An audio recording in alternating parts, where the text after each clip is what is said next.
Hey everybody, it's Jason Blaha here, and I'm going to get into my place of zen and relax and work on some arts and crafts here. And I'm going to try to address a point that a subscriber made yesterday. He basically said, it seems like you're promoting minimalism, but the thing is, to get good at anything, it really takes a lot of time commitment. So why are you promoting this whole idea of minimalism? Well, I'm not really promoting minimalism. I'm discussing balanced lives and presenting another perspective because honestly, the overwhelming majority of the people out there listening in the YouTube fitness world, at least 95% of them, out of the millions of people out there who watch this stuff, are never going to do this stuff professionally. This is never going to be a serious competitive endeavor for them. It's not going to be part of their career or anything else. So accordingly, they need to have better balance in their lives. It would suit them better and they would be happier if they had some balance. Now, the point is, yes, everything takes a lot of time to get good at, but it's certain things we're talking about here, such as gaining muscle, isn't a skill. It's a biological function. It's a biological adaptation to stress.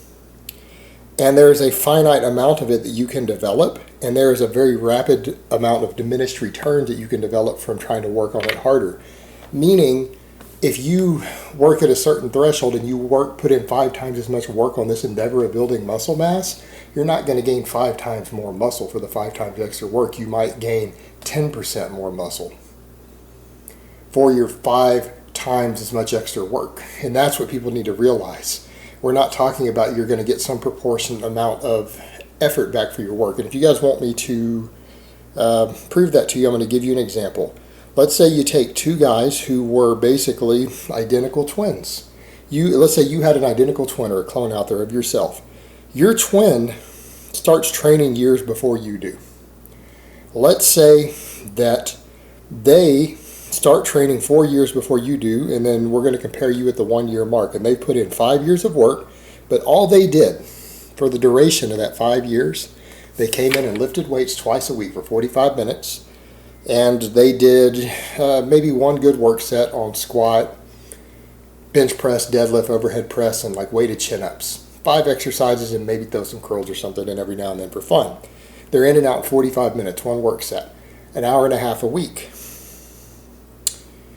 Right? Hour and a half a week. You come in and decide you want to play catch-up, so you go on a push-pull leg split 6 days a week. For 2 hours a day, so that you're putting in 12 hours.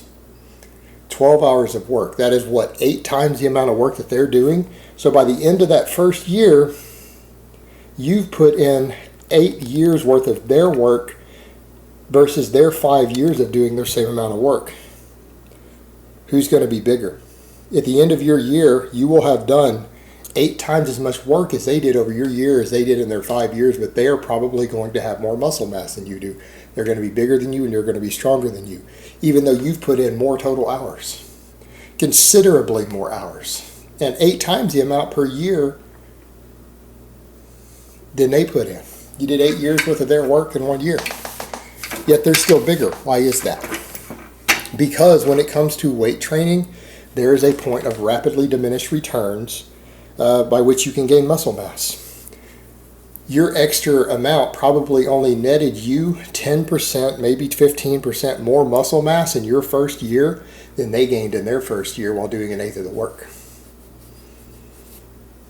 So by their second year, they would have already gained more muscle than you gained in your first full year. And then they have 3 more years of training on you. The reality is, when it comes to gaining muscle mass, not strength, not skill, not motor-based skills, because throwing a ball over and over, you can get better at it. Doing a barbell squat over and over and over, you can get better at the technique. We're not talking about motor patterns here. That's what a lot of learning and people think of as getting good at something is a skill. Gaining muscle isn't a skill. Gaining muscle is an adaptation to stress. It's a survival mechanism. And not only does it have a limited return on what you put into it, you could actually push it to the point to where you work so hard at it that you lose muscle and go the other direction. Unlike most other skills, that the more work that you put into them, always the better you get at them, and you don't regress just by practicing them. With weight training and gaining muscle, you can actually lose muscle by training excessively if you push it to the farthest extreme. So the problem you run into is that it isn't about how many hours per week you put in.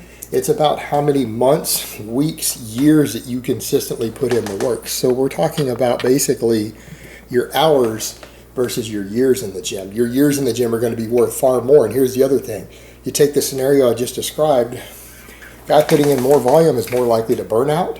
The guy who's doing that 12 hours a week, he's more likely to develop overuse injuries. He's more likely to overtrain. And the injuries is a big part of it. And he's more likely to be fatigued and have a lower quality of life. And that's what we're talking about with a lot of this. The guy who's coming in and only training twice a week, is that ideal? No. I don't generally promote less than 3 times a week personally for ideal muscle gain, but he can get it done in 2. But here's the thing. His connective tissue tends to always be recovered because the guy's only putting in so much volume. He's getting progressive overload in and he's getting stronger and stronger, but he's always in a recovered state. He is unlikely to get connective tissue inflammation, to overstress things, to get overuse injuries. The other guy has much higher chance of that, and overuse injuries will set you back tremendously in making muscle gains. Furthermore, boredom sets in. Boredom is, in my experience, one of the biggest problems people have. When you try to cheat the hours by putting in more and more hours, hoping to gain a little more to play catch up on someone who has more years of training than you, what you oftentimes find, what's one of the biggest things people do? They get bored, right? So they start adding in new exercises, more and more and more exercises. They have to learn the safe form on, the safe pattern on. What's the one thing all these high volume guys, even you see on YouTube, always have? What do they all have in common? They all are wrapping everything up. They all have joints that hurt. They all have tendons that hurt. Why is that? Is it overuse injuries? Maybe not. Could it be the fact that because they get bored, they don't want to do all 30 sets for their triceps using the same exercise, even though that would probably give them the best results? Probably would, but they get bored. They don't want to do 30 sets of the exact same technique on a dumbbell tricep extension that doesn't put any stress on the tendons that insert into the elbow, because if they use a technique right, it doesn't stress those. So they throw in a bunch of different exercises because they get bored. They don't want to do 30 sets per week of that for their 30 sets they're doing. So instead they pick different exercises. Well, the more variety of exercises you throw in without fully understanding the biomechanics of that exercise and how to perform it in a way that puts the least stress on connective tissue and joints, what happens? It gives you more opportunities to injure yourself. It gives you more opportunities to use a technique and a much higher probability of it happening, of using a technique that's going to put wear and inflammation on your tendons and connective tissue. Therefore, you're far more likely to be walking around feeling all sore and tired and to get snapped up and everything else. Because essentially, to alleviate the boredom of the volume that people do, they have to keep adding all these new exercises in, and they don't master each individual exercise and put all their efforts into that for a body part to the point to where they know exactly how that exercise affects them, how it affects their connective tissue, if their tendons get sore doing it, and over time they learn to adjust to perfect the technique on that 1 or 2 exercises. Because they're not doing that, because they're doing 5 or 6 different exercises trying to not get bored. They claim it's to hit all the different angles, but that's bullshit. That's not how human physiology works. They're doing it out of boredom. And then they ultimately end up with inflamed tendons and joint problems and everything else, because they're trying to learn the safest and best technique for so many exercises they can't keep up. They can't even tell which ones are causing them the problems before long. And so even if they try to change 1 or 2, they may not even be correcting the one that's giving them problems, because they do too many different ones at once to even assess it. So the guys who come in and do this ultimately end up at a higher chance of injury, higher chance of being snapped up, and that will in the long term potentially cause them to regress. It'll cause them to lose progress. So you can't shortchange extra hours in the gym. It will never help you truly catch up with someone who simply has more years of experience on you lifting in terms of gaining muscle. The only shortcut to gaining muscle mass, instead of adding years to your training time, is drugs. Drugs is the only shortcut. And of course, just like you run into potential risk and issues with all this volume, you run into potential risks and issues with drugs too. They have side effects. They have risks. They might even be illegal where you live and run the risk of getting you thrown in jail. So the only shortcut you have available is a risky one. Everything else that everyone's trying to do, hoping to get maximum gains, These shortcuts don't actually work. They only give them a little tiny advantage, but they come at a cost. They come with risk. They come with tiredness, fatigue, time out of your life, making you sometimes have a reduced quality of life on multiple levels due to the way that you feel, the way your body hurts, the interference with other things that you might want to do in your life. It gets in the way, and instead, the truth is, years in the gym will put more size and strength on you. Just consistent, moderately hard work with plenty of recovery time and sleep and food and everything else for someone who's drug-free will put more muscle and strength on you than any amount of extra hours spent in the gym could ever do, because it is about your training years, not your training hours, that determine how much muscle you're going to gain and how close you're going to get to your actual drug-free limit. And the same thing even for powerlifters and things. Most drug-free powerlifters that you meet who are truly drug-free, who have a very impressive total or an impressive Wilks score, every one of them I've ever met have 6 to 10 years of continuous, non-stop, injury-free training for powerlifting.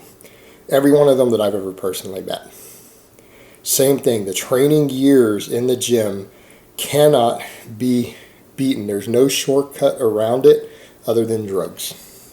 And that's just the simple reality of it, that people have to accept, that all this extra training time that people want to throw in may not actually be helping them as much towards their goals as they think. And in some cases, it might be hurting them. But at best, it's going to be a 10 or a 15% faster time towards reaching your goal. And it will never replace extra months or years spent in the gym.